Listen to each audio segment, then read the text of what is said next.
विद्यार्थी मित्रांनो, मी प्राध्यापक रवी गावंडे आपलं सर्वांचे स्वागत करतो. अमरावती विद्यापीठाच्या BA द्वितीय वर्षाच्या तिसऱ्या सेमिस्टरला आणि अभ्यासक्रमात मुघल साम्राज्य हा भाग अंतर्भूत आहे. भारतीय इतिहासाच्या दृष्टीने या भागाचे अनन्यसाधारण असे महत्व आहे. सल्तनत साम्राज्याच्या अस्तानंतर मुघल साम्राज्याची स्थापना भारतामध्ये झाली. या साम्राज्याच्या स्थापनेनंतर एक नवीन सांस्कृतिक युगाचा प्रारंभ झाला असे मानले जाते. हा कालखंड 1226 ते 1707 या दरम्यानला होता.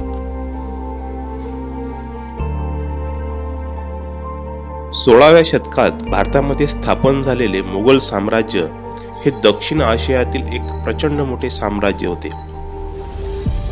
इसवी सनाच्या 17व्या शतकाच्या सुमारास म्हणजेच औरंगजेब बादशहाच्या कारकिर्दीमध्ये या साम्राज्याच्या साम्राज्य कक्षा शिखरावर होत्या. या साम्राज्याच्या पूर्वेला बांगलादेश, पश्चिमेला बलुचिस्तान, उत्तरेला काश्मीर तर दक्षिणेला कावेरी खोऱ्यापर्यंत या साम्राज्याच्या सीमा पसरलेल्या होत्या. परंतु औरंगजेबाच्या कारकिर्दीत ज्याप्रमाणे उत्कर्षाच्या शिखरावर हे साम्राज्य होते, त्याच्या मृत्यूनंतर या साम्राज्याचा अस्त होण्यास सुरुवात झाली. त्यानंतर जितकेही शासक आले ते फारसे लायक शासक नव्हते आणि त्यामुळेच 1858 साली ब्रिटिशांनी हे मोगल साम्राज्य खालसा केले व हिंदुस्थानवर ब्रिटिशांचा एकछत्री अंमल सुरू झाला.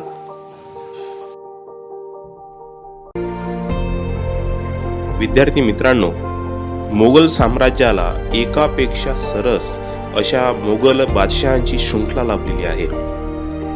यामध्ये 1526 ते 1530 या दरम्यान बाबराने भारतामध्ये मोगल साम्राज्याची स्थापना केली. त्यानंतर त्याचा मुलगा 1555 ते 1556 या काळामध्ये सत्ताधीश झाला.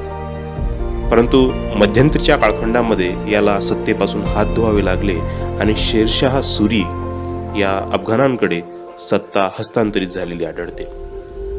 हुमायून नंतर जलालुद्दीन अकबर हा सत्ताधीश झाला आणि पानिपतच्या दुसऱ्या युद्धामध्ये म्हणजे 1556 मध्ये मुघल साम्राज्याची पुनर्स्थापना झाली. अकबर बादशहाने 1605 पर्यंत शासन केले आणि हा मुघल साम्राज्याचा सुवर्ण कालखंड मानला जातो. अकबरानंतर त्याचा मुलगा सलीम म्हणजे जहागीर सत्तेवर आला. 1605 ते 1627 या कालखंडामध्ये जहागीराने शासन कारभार पाहिला आणि हा कालखंड चित्रकलेचा सुवर्णयुग मानला जातो. त्यानंतर 1628 मध्ये जहागीराचा मुलगा खुर्रम म्हणजे शहाजहान हा सत्ताधीश झाला आणि याने 1658 पर्यंत शासन केले. परंतु याच्या उतरत्या वयामध्ये याचा मुलगा औरंगजेब याला बंदिस्त करून सत्ता काबीज केली आणि 1658 ते 1707 इतका प्रदीर्घ कालखंड औरंगजेब बादशहाने आलमगीर ही पदवी धारण करून राज्यकारभार पाहला आणि याच्याच कारकिर्दीमध्ये साम्राज्य कक्षा सुद्धा आपण पाहतो की परमोत्कर्ष शिखरापर्यंत जाऊन पोहोचल्या. यानंतर बहादूर शाह 1707 मध्ये सत्तेवर आला आणि अगदी 3-4 वर्षच हा सत्तेवर होता. त्यानंतर जहांगीर शाह सत्तेवर आला. याने जवळपास 1 वर्ष शासन कारभार पाहिला. त्यानंतर फारुख सियर हा 1713 ते 1719 या दरम्यान सत्ताधीश राहिला. त्यानंतर मोहम्मद शाह हा शाह रंगीला म्हणून सुद्धा विख्यात आहे. 1719 ते 1748 या कालखंडामध्ये त्याने शासन कारभार पाहिला. त्यानंतर सत्तेवर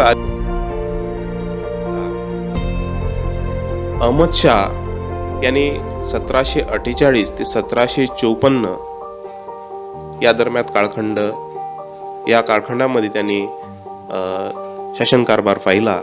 त्यानंतर आलमगीर सत्तेवर आला. त्यानंतर शाह आलम, अकबर द्वितीय आणि शेवटचा मोगल बादशाह बहादूर शाह जफर हा 1857 मध्ये ब्रिटिशांद्वारे त्याला पदच्युत करण्यात आलं आणि त्याची रवानगी रंगून येथे करण्यात आली आणि अशा प्रकारे मोगल साम्राज्याची इतश्री झाली.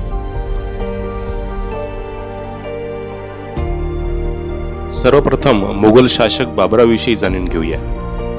बाबराचा जन्म मध्य आशियातील फरगना येथे 14 फेब्रुवारी 1483 रोजी झाला.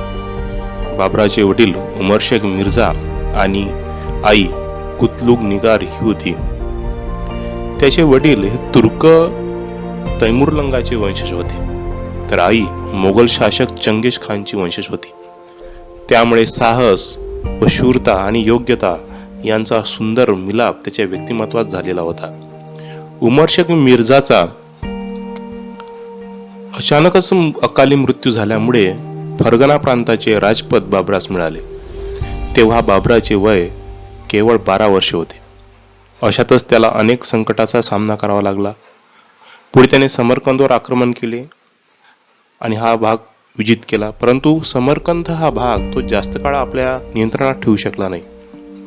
पुढे अशी परिस्थिती आली की फरगना प्रदेश सुद्धा त्याच्या हातून गेला आणि तेव्हा आपल्या साम्राज्याला स्थायित्व मिळवून देण्यासाठी त्याने आपली नजर भारताकडे वळविली आणि भारतावर आक्रमण करण्याची त्याने योजना आखली.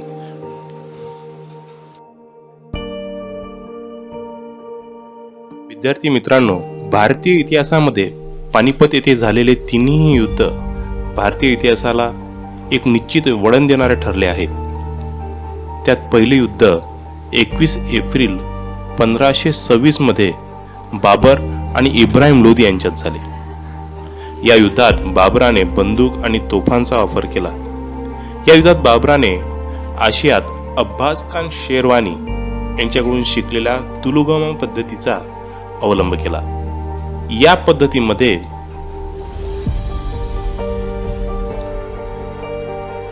चपळ घोडदळाचा तुकड्यांचा वापर करून अचानक शत्रूवर हल्ला चढवायचा असतो आणि शत्रूला कोंडीत पकडायचे. या युद्धात बाबराने 700 बैलगाड्यांचा वापर आपल्या सुरक्षिततेकरिता केला होता आणि या बैलगाड्यांमागे त्याने तोफांची रचना केलेली होती. बाबराच्या डाव्या बाजूचे नेतृत्व मोहम्मद सुलतान मिर्झा, मेहंदी ख्वाजा आणि स्वतः बाबरने, तर उजव्या बाजूचे नेतृत्व त्याचा पुत्र हुमायूं आणि ख्वाजा किलान यांच्याकडे होते. झालेल्या तुंबड युद्धात इब्राहिम लोदीचा पराभव झाला आणि परिणामी दिल्लीवर बाबराचा अधिकार झाला.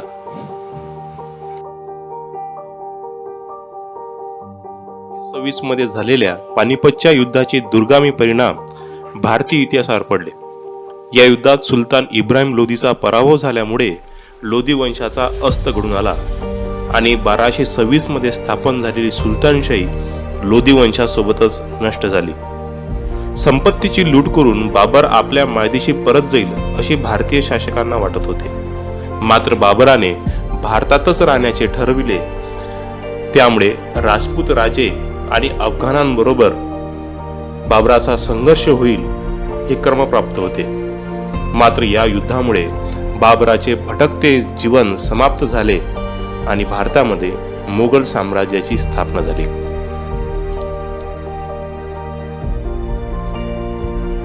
पानिपतच्या युद्धानंतर बाबराचा पुढील प्रवास मात्र सोपा नव्हता. मेवाडचा शासक राणा संगा याच्या नेतृत्वात राजपूत राजे एकत्र झाले. राजपूत आघाडी शक्तिशाली असल्यामुळे मोगल सैन्यामधील आत्मविश्वास खचलेला होता. मात्र बाबराने या युद्धास जिहाद म्हणजेच धर्मयुद्ध म्हणून घोषित केले.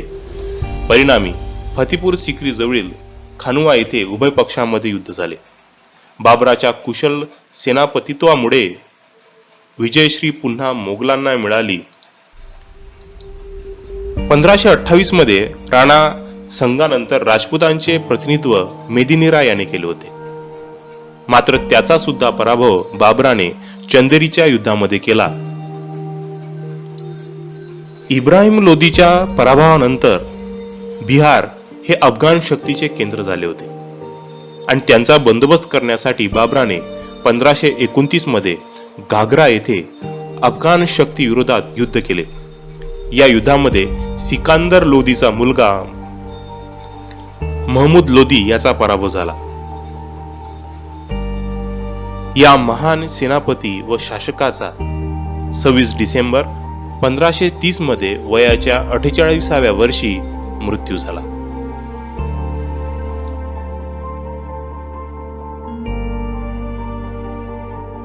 बाबराच्या मृत्यूनंतर हुमायूँ सत्तेवर आला.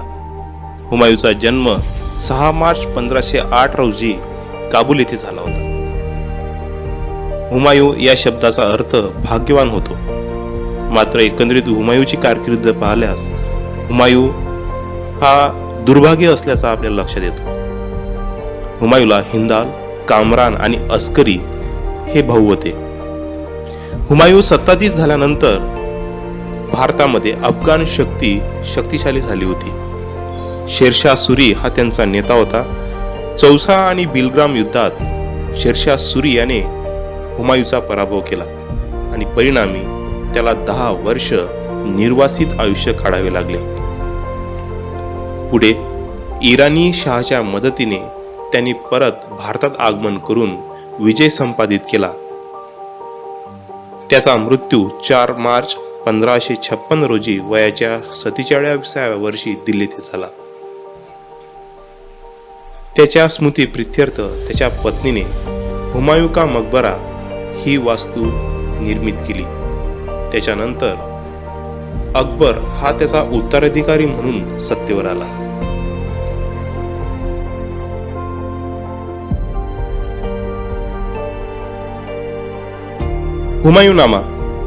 हुमायूँनामा चरित्र ग्रंथ असून त्याचे लेखन हुमायूँची बहीण गुलबदन बेगम हिने केला आहे.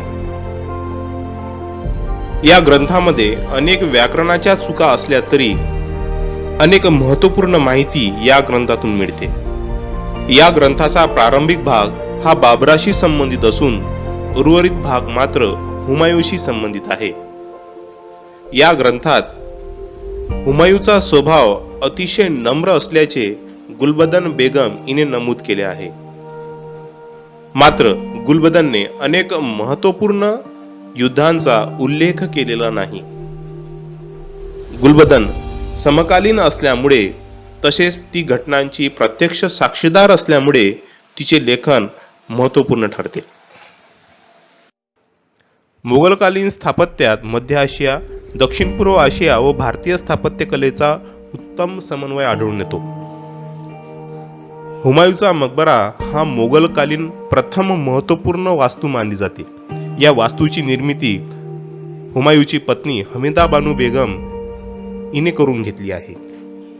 ही इमारत दिल्ली येथे स्थित असून ताजमहालाप्रमाणे मकबऱ्याच्या अवतीभवती 4 बाग निर्मिती करण्यात आलेली आहे.